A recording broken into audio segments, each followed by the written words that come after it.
How to describe a process chart in IELTS writing task 1। इस video को देखने के बाद आपके सारे डाउट क्लियर हो जाएगी, क्योंकि यहाँ पर मैं आपको सेंटेंस भी सिखाऊंगी कि एक जो कॉम्प्लेक्स स्ट्रक्चर है वो कहाँ पर यूज़ करना है, किस तरीके से यूज़ करना है। क्योंकि मैंने देखा है कई सारे स्टूडेंट्स सिर्फ पैसिव वॉइस लिख के आते हैं और फिर कहते हैं कि मेरे 6 और 6.5 बैंड है। लेकिन जो स्टूडेंट्स ज़्यादा बैंड लेना चाहता है वो प्लीज़ इस जो कॉम्प्लेक्स स्ट्रक्चर है, ग्रामेटिकल करेक्ट सेंटेंस है, उसका यूज़ कीजिए अपने प्रोसेस चार्ट में।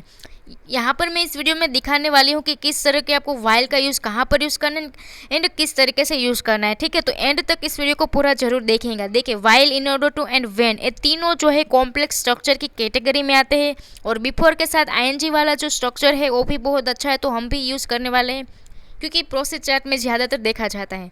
और वेर जो रिलेटिव प्रोनाउन है, वैसे तो रिलेटिव प्रोनाउन बहुत सारे हैं, मैं आपको एग्जांपल दूँ, जो वो है, डेट है, विच है, और रिलेटिव प्रोनाउन है। वेर भी रिलेटिव प्रोनाउन है। यहाँ पर हम वेर बहुत ज़्यादा यूज़ करेंगे, क्योंकि ये सिंपल सेंटेंस में नहीं आता।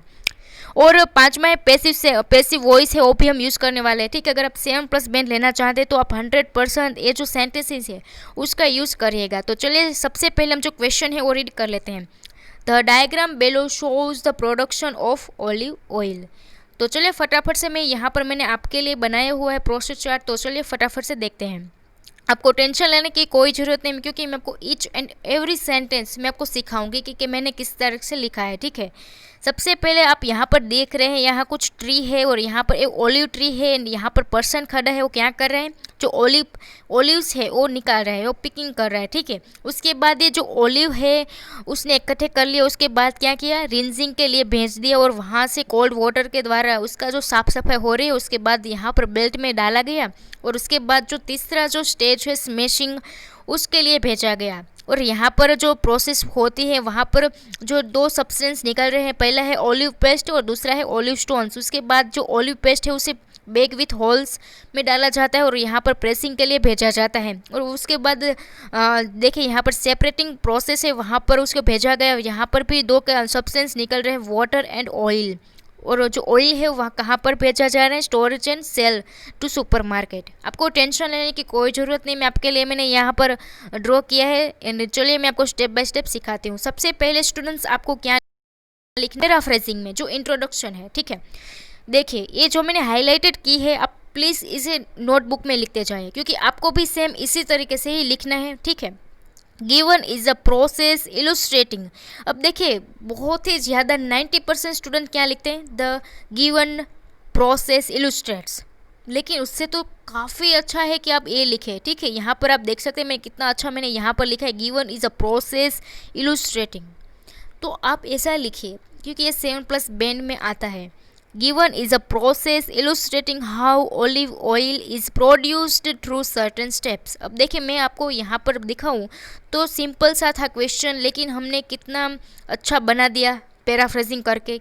और यहाँ पर देखिए, प्रोडक्शन था, जो प्रोडक्शन है जरा सा एक नाउन है और उसने हमें क्या किया, वर्ब में कन्वर्ट कर दिया। आप यहाँ पर देखिए, मैंने प्रोडक्शन नहीं लिखा, मैंने यहाँ पर प्रोड्यूस में ईडी लगाया, आप देख सकते हैं यहाँ पर। ठीक है, तो आपको भी इसी तरीके से पैराफ्रेजिंग करनी है। तो चलिए देखते हैं कि ओवरऑल में क्या लिखना है। सबसे पहले स्टूडेंट्स, आपको ओवरऑल में मैं जो बताऊँ वही 3 चीज़ें ही लिखनी है। ठीक है, सबसे पहले कि कितने स्टेजेस है वो लिखने हैं, एंड स्टार्टिंग कहाँ से हो रही है। देखिए, स्टार्टिंग यहाँ पर पिकिंग से हो रही है एंड एंडिंग कहाँ से हो रही है, कि सुपर मार्केट में भेजा जा रहा है ओलिव ऑयल का। ठीक है, तो वही आपको लिखना है। और यहाँ पर जो भी मैंने अंडरलाइन की हुई, प्लीज़ अपनी जो नोटबुक है वहाँ पर आप लिखते जाए कि ओवरऑल में ये फिक्स वर्ड है जो आपको लिखने होंगे, क्योंकि अगर वर्ड आपके कंप्लीट नहीं हुए तो आपके 5.5 बैंड आने के चांसेस बढ़ जाते हैं। इट इज़ एविडेंट, देखिए यहाँ पर ओवरऑल में 100% ये आपको लाइन लिखनी होगी। Overall it is evident from the information provided that there are 7 main phases involved। यहाँ पर मैंने स्टेजेस नहीं लिखा, मैंने यहाँ पर phases लिखा और इन्वॉल्व लिखा। आपको भी इसी टाइप से ही लिखना है। ठीक है, ये तो फिक्स ही लाइन है, आपको यही लिखना है। अगर 7 नहीं हो गए, यहाँ पर 3 हो गए तो 3 लिखना। ठीक है, द प्रोसेस स्टार्ट्स विथ, ये भी फिक्स लाइन है, क्योंकि मैंने इसके नीचे अंडरलाइन की है, फिक्स लाइन है, आपको 100% यूज़ करना होगा अगर आप 5.5 बैंड नहीं लेना चाहते हैं। Picking olives from the tree and to the packaging for final sale. तो आपको भी इसी टाइप से अपना ओवरऑल लिखना है। आपको आप देख सकते हैं कितना इजी, जो स्टार्टिंग है वो पिकिंग से हुआ एंड जो एंडिंग है वो स्टोरेज एंड फाइनल सेल। ठीक है, तो आपको भी इसी तरीके से ही ओवरऑल लिखना है। तो चलिए देखते हैं कि जो बॉडी पैराग्राफ है वो कैसे लिखा जाता है। ठीक है, सबसे पहले देखिए ये जो अंडरलाइन की हुई है आपको भी इसी तरीके से ही स्टार्ट करना है। आपको to begin with, to start with ऐसा कुछ नहीं लिखना है, आपको यही लिखना है प्रायर टू एक्चुअल प्रोसेसिंग। देखिए instead of writing to begin with, to start with, ये काफ़ी हद तक अच्छा है कि आप ये लिखें prior to actual processing of making olive oil starts when olives are picked from tree by a person. अब देखिए आपको टेंशन लेने की कोई ज़रूरत नहीं। देखिए यहाँ पर ट्री है, आप देख सकते हैं, तो क्या किया जा रहा है, ओलिव्स आर पिक्ड, यहाँ पर आईएनजी था लेकिन मैंने यहाँ पर पैसिव वॉइस यूज़ किया, पिकिंग में ईडी लगाया। और यहाँ पर देखिए olives are picked by a person. देखिए यहाँ पर आप देखिए स्टूडेंट्स, यहाँ पर मैंने ए क्यों लगाया हुआ है, क्योंकि यहाँ पर ए जो है वो आर्टिकल है एंड पर्सन एक ही है, इसीलिए पर्सन के आगे ए आर्टिकल लगाया जाता है। आपको ये बातें भूलना नहीं है। और यहाँ पर देखिए नेक्स्ट का मैंने यूज़ किया है, उसके बाद water is added in olives in order to rinse. आप यहाँ पर देख सकते हैं मैंने कॉम्प्लेक्स स्ट्रक्चर का इन ऑर्डर टू है उसका यूज़ किया हुआ है। देखिए यहाँ पर मैं अगर आपको बहुत बताऊँ, देखिए स्टूडेंट्स यहाँ पर देखिए कोल्ड वाटर ऐड किया जा रहा है, आप देख सकते हैं अच्छे से। क्यों ऐड किया जा रहा है, क्योंकि अच्छे से साफ हो जाए, रिंस हो जाए। ठीक है, तो आप देख सकते हैं कितना अच्छा मैंने कॉम्प्लेक्स स्ट्रक्चर अच्छे से यूज़ कर दिया। तो आपको भी इसी तरीके से लिखना है, आपके पास स्किल्स होनी चाहिए। आप कहीं पर भी अगर आपको इसका जो यूज़ करना आता है तो आप कहीं पर भी फिट कर सकते हैं। इसका वीडियो मेरे चैनल पर अवेलेबल है, जिसकी लिंक मैं डिस्क्रिप्शन में डाल रही हूँ। अगर आपको पता नहीं है किस तरह से यूज़ किया जाता है तो आप ही देख लीजिए। After that olives are put on a belt before sending for smashing process. यहाँ पर आपने गौर किया कि मैंने बिफोर के बाद सेंडिंग में आईएनजी लगाया है, जो ग्रामर सेंटेंस है।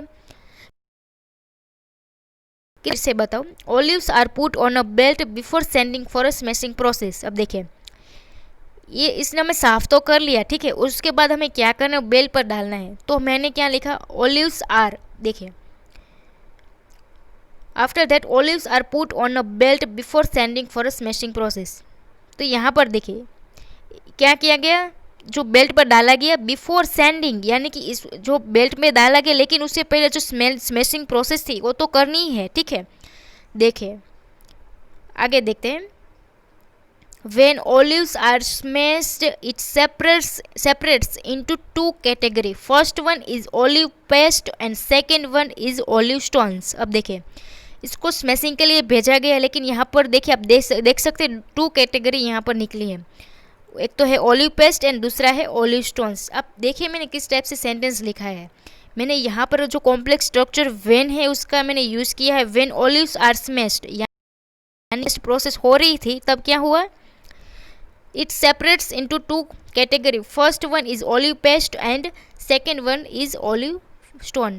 कई सारे स्टूडेंट्स सिर्फ ऐसे ही लिखते देते हैं कि ओलिव एंड ओलिव स्टोन निकला, लेकिन आप यहाँ पर आपने गौर किया कि मैंने क्या लिखा, टू कैटेगरी मैंने यहाँ पर लिखा और उसके बाद मैंने ये भी लिखा first one and second one. तो एग्जामिनर को ये भी अच्छे से समझ में आ जाएगा कि फर्स्ट जो सब्सटेंस निकला वो क्या था एंड सेकेंड सब्सटेंस था वो भी क्या था। तो आपको भी जो दो कैटेगरी होगी, जो दो पदार्थ निकल रहे होंगे, आपको इस तरह से लिखने हैं। आपको अच्छे से डिस्क्राइब करना है कि कितनी कैटेगरी में आए, दो कैटेगरी आई और उसको जो फर्स्ट वन क्या था और सेकंड वन क्या था। ठीक है, तो आपको भी इसी तरीके से के ही लिखना है। देखिए आपको ये इतना स्टेप बाय स्टेप कोई नहीं सिखाएगा, तो मेक श्योर अभी तक आपने मेरे चैनल को सब्सक्राइब नहीं किया है तो आप कर सकते हैं। ठीक है, फटाफट से देखते हैं। देन आप यहाँ पर देख सकते हैं olive paste is placed into a bag with holes before transferring into a pressing machine. देखिए आपको टेंशन लेने की कोई ज़रूरत नहीं, मैंने यहाँ पर ज़्यादा कॉम्प्लेक्स सेंटेंस बना दिया है, लेकिन देखिए मैं आपको स्टेप बाय स्टेप सिखाती हूँ। देखिए ये हमारी प्रोसेस यहाँ पर फिनिश हो गई। ठीक है, यहाँ पर ये दोनों जो सब्सटेंस है वो निकल गए, लेकिन जो ओलिव पेस्ट है उसका क्या किया जा रहा है, आप यहाँ पर देख सकते हैं बैग विथ होल्स में उसे भेजा जा रहा है, उसके बाद उसे प्रेसिंग जो प्रोसेस है वहाँ पर उसे सेंड किया जा रहा है। तो देखिए मैंने किस स्टाइल से लिखा है, आपको इसी स्टाइल से लिखना है। देखिए ओलिव पेस्ट इज प्लेस्ड, अब कई सारे स्टूडेंट्स ऐसे लिखते हैं पुट इनटू, लेकिन मैंने क्या लिखा, प्लेस्ड इनटू लिखा, जो पुट का सिनोनिम्स है। आप अपनी प्लीज़ नोटबुक में लिखते जाए जो भी मैंने अंडरलाइन किया है। Olive paste is placed into a bag with holes before transferring, इसमें आईएनजी आएगा, यहाँ पर स्पेलिंग मिस्टेक लग रही है, on to a pressing machine where olive paste is pressurised. तो यहाँ पर देख सकते हैं जो वेयर रिलेटिव प्रोनाउन है उसका यूज़ किया है कि जहाँ पर ये ओलिव्स है वो प्रेशराइज किए जा रहे हैं, तो मैंने ओ लिखा है। ठीक है, यहाँ पर देखिए ये प्रोसेस के लिए भेजा जा रहा तो हो गया। उसके बाद जो अलग से सेपरेटिंग मशीन है वहाँ पर भेजा जा रहा है, वहाँ पर वाटर निकल रहा है एंड ऑलिव निकल रहा है जो सुपरमार्केट में भेजा जा रहा है बोतल के थ्रू। ठीक है, देखिए आपको टेंशन लेने की जरूरत नहीं, मैं आपको अच्छे से सिखाती हूँ। While this process is finish, देखिए यहाँ पर मैंने वाइल का किस तरह से यूज़ किया है। आप 100% वाइल वेयर उसका यूज़ कर सकते हैं। While this process is finished it moves, या देखिए इट सिंगुलर है इसलिए मूव्स में एस लगेगा, मेजोरिटी स्टूडेंट से भूल जाते हैं इसलिए मैं आपको बार बार बता रही हूँ। फॉर जो एक प्रीपोजिशन है उसके बाद जो वर्ब है उसमें आईएनजी आएगा। For separating machine where it categorises into olive and water. तो आप देख सकते हैं कि कितने अच्छे से मैंने लिखा है।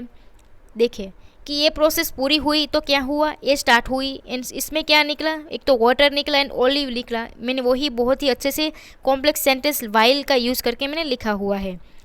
I am Darshana Patel and having 3 year teaching experience. फटाफट से देख लेते हैं जो फाइनल स्टेप है वो क्या है। ठीक है, finally olive is packed into several bottles and ready to be sent to the supermarket. तो यहाँ पर देखिए बी का मैंने यूज़ किया टू बी वाला। ठीक है, उसके बाद वर्ब की थर्ड रूप आएगी। देखिए ऑलिव्स इज पैक्ड, ठीक है, स्टोरेज यानी कि पैक्ड हुए बोतल में and ready to be sent in the supermarket. तो आप देख सकते हैं कितने अच्छे से हमने सेंटेंस लिखा है। आपको ये फाइनली 100% यूज करना है। Fine have more than 3 years of IELTS। अभी तक आपने मेरे चैनल को सब्सक्राइब नहीं किया है तो आप कर सकते हैं। कोई भी डाउट है तो आप मुझे कमेंट सेक्शन में बता सकते हैं।